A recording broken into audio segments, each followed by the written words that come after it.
Time now for sports on 104.7 The Cave. Here's Ned Reynolds. Mike, the intern, Ned Reynolds, back in the studio. It's Monday morning. Did you ever have a Mickey Mantle baseball card? Absolutely have the one that's valuable right now, but it is not in mint condition. You do have one? You do have a copy? Wow. Even in what condition? How much do you think it's worth? It is worth nothing. Because it's not in great condition at all? That's what they look for, what's called mint condition, and mine is in asparagus condition at the moment. Did you trade someone for it? Did you get it as a kid? Oh, no, I got it as a kid. And you held on to it? Yeah, we always did. Man, I can't imagine what you got in your collection. It's fairly extensive, and it includes football as well as baseball. Yeah, but I'm assuming you keep it because it's, their sentimental value as opposed to the money, right? Reminds me of when I was a kid. Yeah. 185 years Well, ago. when they were inventing baseball, but that's awesome. Yeah, $12.5 million for a piece of cardboard blows my mind, but it is what it is, and that's why we call it collecting, I guess. Yes.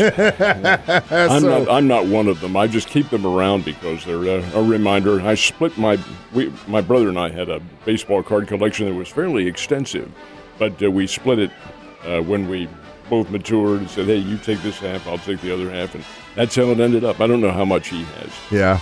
If any. If he may have got rid of them. Hopefully not. Well, I'm glad you didn't. I'd like to see him someday. Sure. All right. Your thoughts first week of prep football. How'd the game on Friday go? Well, it was pretty one-sided.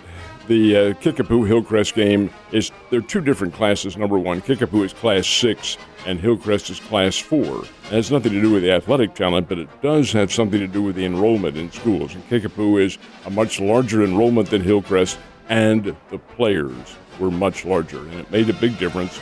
Hillcrest just simply couldn't match the physical strength of Kickapoo, and Kickapoo won it 49-0, a rather one-sided football game. So from that aspect of things, it really wasn't very exciting. But in regards to how Kickapoo can play, they're going to have a nice matchup if they get to play Nixa, and that would be in the regionals, or the districts as they call them, because they're both Class 6. Hillcrest will be all right. They have some speed on their team, and once they get down to their own level, they'll play well. That was a nice win for Kickapoo. How about Nixa?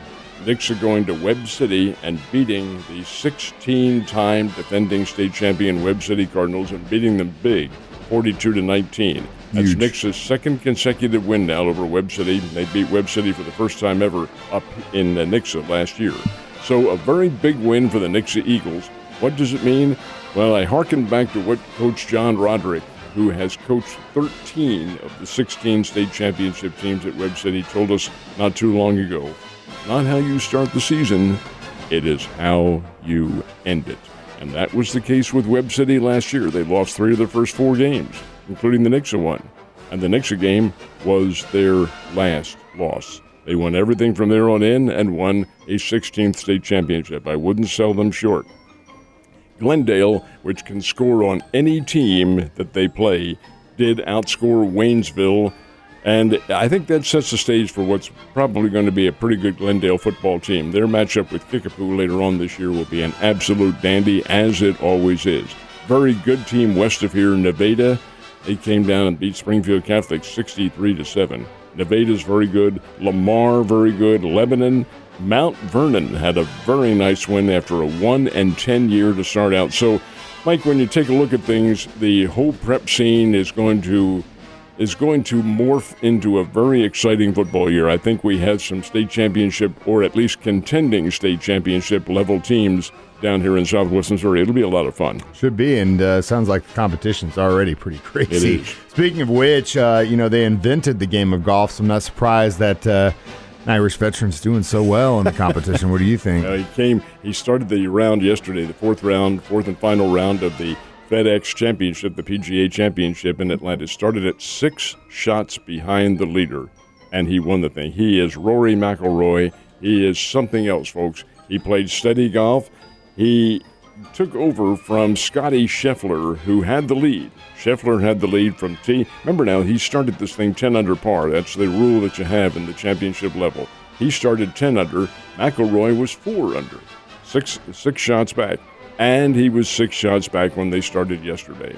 Hey, Scheffler, you hear about athletes and the collar getting tight. Collar got tight. Here's a guy who has governed golf all year long. He's been the number one player in the world all year long, number one player in the point standings, had the lead to start out with, held it for 3 rounds. 4th round, when it came down to $18 million looking at you in the distance, that collar got tight. He played poorly on the front 9. That's where McIlroy caught him. McIlroy canned a 37-foot putt on the 16th hole. The crowd went absolutely nuts. That's where he took the lead and held it down the stretch, and he beats Scheffler and Sun Jae-im, a South Korean golfer who's only 24 years old.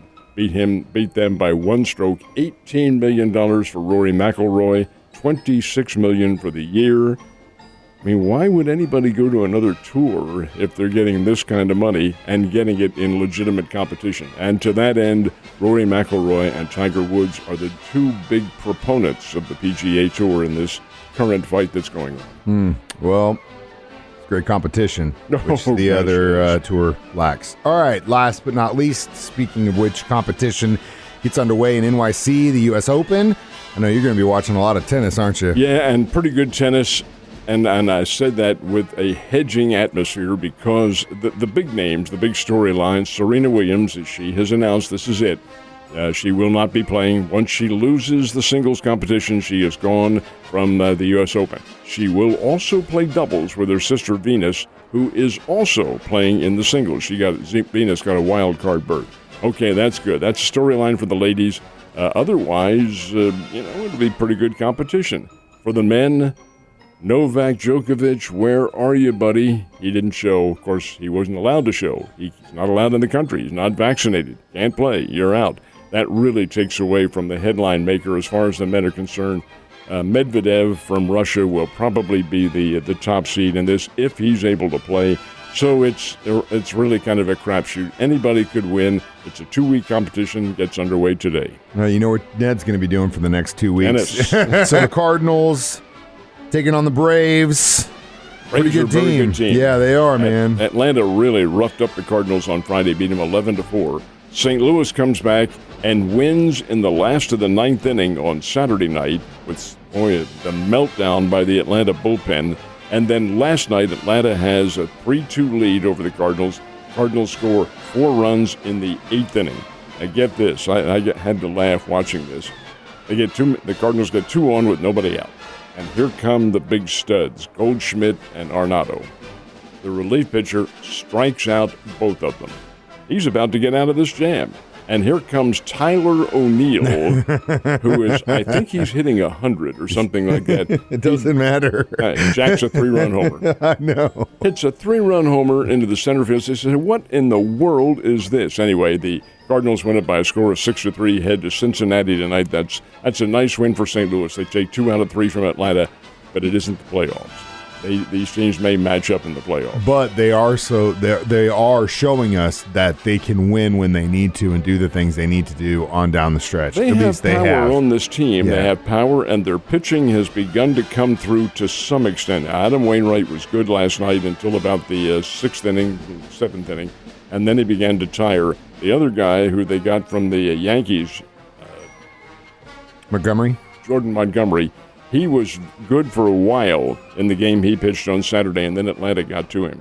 They beat him up pretty good. Had a 4-0 lead and could not hold on to it. Yeah, well, it's a tough team, and again, they got to play with the big boys. Speaking of which, how'd the Royals and Cardinals do this weekend? The Royals got a very big 15-7 win over the San Diego Padres. The Padres, even with all the additions they've made, they're still lacking a little bit in pitching, and Kansas City roughed them up big time. So 15-7 was the final score for Kansas City. Springfield Cardinals fell to the Northwest Arkansas Naturals 7-2. That was the final game of that series. Now Springfield returns home tomorrow night for a 6-game series, and actually it's 2 weeks because San Antonio comes in later. The Cardinals begin play tomorrow night 5 games out of a playoff spot. And they're 5 games behind the team they are playing, the Wichita Wind Surge. Wichita will be in here for 6 games. Theoretically, the Cardinals have to win all of them. If they did, they'd be 1 game ahead of Wichita. Of course, there's still another team lingering back, but I don't think that's going to happen. Springfield can. They're playing well. They've got a lot of power on their team. What is the least, in my opinion, the least they can do is split the series. If they split it, 6-game series, they're right where they are at the moment. If they win 4 of the 6, they've gained some ground and there's still a chance. But they really have to play super baseball. Wichita's a good team. They are too. Yeah. Well, but above and beyond all that, one of your last chances to see the guys at Hammons Field this summer. This is it. Better get your butt out to the ballpark. All right. Also, how about that Northwestern game, man? Damn. I am shocked. Yeah. Absolutely shocked. Here's Nebraska coming out, flexing their muscles, score on the first play, actually the first series of the whole game in Dublin, Ireland. It's Nebraska-Northwestern, Big Ten Conference opener. Northwestern is a 17-point underdog, and Nebraska takes a lead on them, 7-0. And who's doing the pass catching? Travis Vokolek, the big tight end from Springfield Kickapoo, who went to Rutgers to begin with and then transferred to Nebraska. Oh, he is big. He's 6'7" and about 265, 270 pounds. He is an athlete. Dad coached for the Bears down here. And Vokolek, who is Chase Allen's cousin. Allen, of course, is trying to make it with the Chicago Bears. Vokolek had 5 to 6 big catches, but it didn't do any good. And Nebraska, this is not good for Scott Frost, their coach. He's on the borderline to begin with as the coach up there. They gave him an extra year to prove himself, and you lose to Northwestern to start out with. That's not good. No, it's not good at all, but it was exciting for us, and that's all that matters, my man. There were other games. Illinois got a very nice win over Wyoming. That's Big Ten Conference against the Mountain West. And the Southeastern Conference against the Mountain West. Who goes to what used to be called Aloha Stadium in Honolulu? The Vanderbilt Commodores. Vanderbilt, folks, is picked for dead last in the SEC. They always are. The academic standards are so high, it's really tough to get really top quality level of athlete into Vanderbilt. Sometimes they do, and the baseball program's good. But football, they're pretty much relegated to the bottom. So they go to Honolulu and play Hawaii, which is a Mountain West Conference team. How about 63-10? Vanderbilt wins the game. Woo. I don't know when the last time Vanderbilt scored 63 points in a football game. Probably 1,800 somewhere. But that's a big win for the Commodores. Yeah, big time. Well, I'm glad it's back. It's definitely going to be back this weekend for sure. Ned, you have a great Monday. I'll see you tomorrow.